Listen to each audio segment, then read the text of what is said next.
c'est bon. Monsieur le maire, mes chers collègues, bon, on va changer de registre.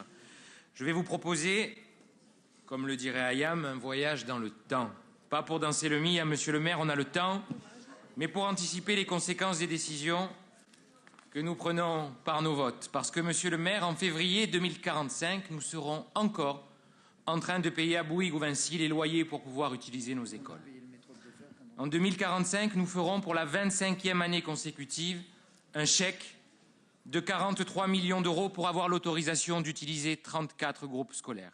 Et ce ne sera pas fini, puisque ce n'est qu'en 2050 que nous pourrons enfin sortir de ce PPP et retrouver la maîtrise de nos écoles. Pour financer ce chèque à Vinci ou Bouygues, il aura fallu augmenter massivement les impôts et réduire les investissements dans 400 écoles oubliées par ce plan. Voilà ce qu'est la réalité de demain. Évidemment, il ne s'agit pas d'un scénario de science-fiction, mais des chiffres qui sortent de la page 82 de l'analyse du plan école.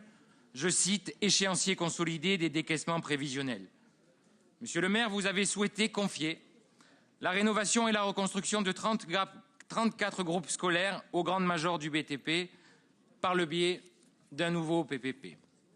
Un PPP dont on sait déjà qu'il coûtera 100 millions d'euros de plus qu'une maîtrise d'ouvrage classique, qui nous permet d'ailleurs de rester propriétaires de nos écoles. Un PPP qui coûtera plus de 40 millions d'euros par an aux Marseillais. 40 millions d'euros pour 34 groupes scolaires, quand le budget investissement de l'ensemble des 445 écoles ne dépasse pas cette année encore les 30 millions d'euros. Un fardeau budgétaire qui grèvera toutes nos marges de manœuvre, une nouvelle augmentation d'impôts et l'abandon de 90% des écoles marseillaises. Pour la communauté éducative, c'est la double peine. Subir pendant des années des écoles insalubres et se faire imposer un projet de rénovation invraisemblable. L'école, monsieur le maire, c'est un sanctuaire. Elle ne doit pas être divisée entre les écoles qui relèveraient du champ public et celles qui relèveraient du bon vouloir des multinationales du BTP. On aura des écoles à deux vitesses et un véritable problème de mise sous cloche de nos écoles ou de mutabilité du service public, comme dirait votre directeur général des services.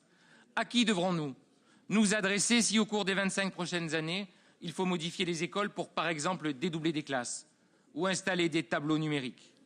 Alors qu'à chaque rentrée, les normes et les conditions d'enseignement changent, à Marseille, il deviendra quasiment impossible, vous le savez, de faire évoluer nos écoles, propriété de Bouygues ou de Vinci, à qui nous paierons des loyers.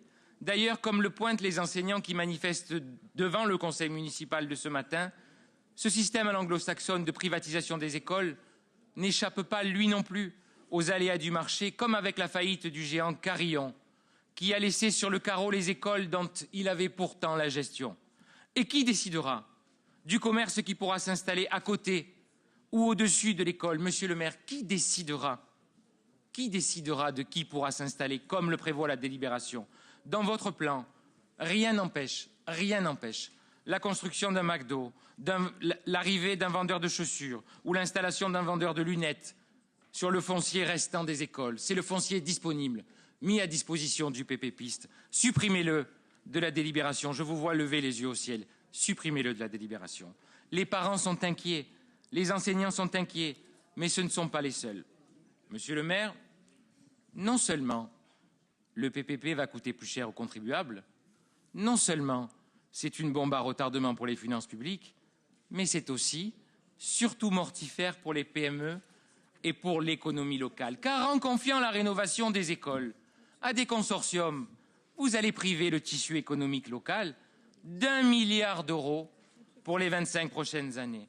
1 milliard d'euros de commandes publiques que vous avez votées sur ces bancs, en moins pour les PME, mais 1 milliard d'euros qui iront directement gonfler les bénéfices des actionnaires des majors.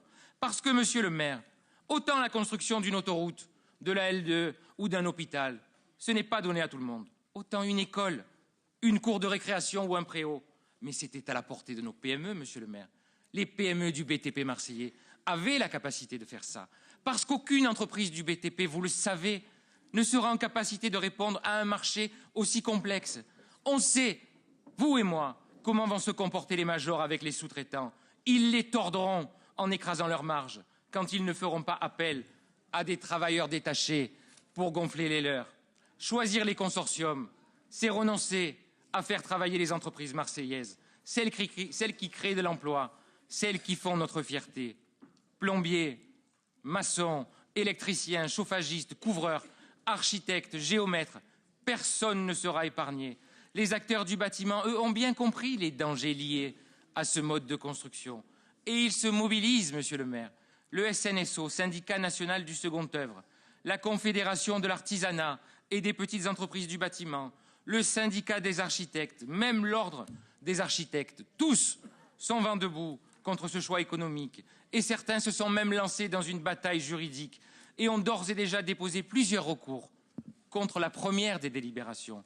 Alors, avec ce PPP, vous réussissez l'exploit de rassembler contre vous la communauté éducative, les enseignants, les parents d'élèves, les artisans, les entreprises du BTP et les contribuables marseillais. Monsieur le maire, il n'est jamais trop tard pour bien faire. Et il est encore temps de rectifier le tir. Les recours se multiplient alors que nous n'avons fait qu'acter le principe du PPP. Et il reste devant nous des dizaines d'actes administratifs à passer, tous susceptibles de recours. Face à ces recours, il est encore temps de renoncer au PPP et de lancer des maîtrises d'ouvrage publics. Qui peut croire qu'une ville de 12 000 agents serait incapable de les mettre en œuvre?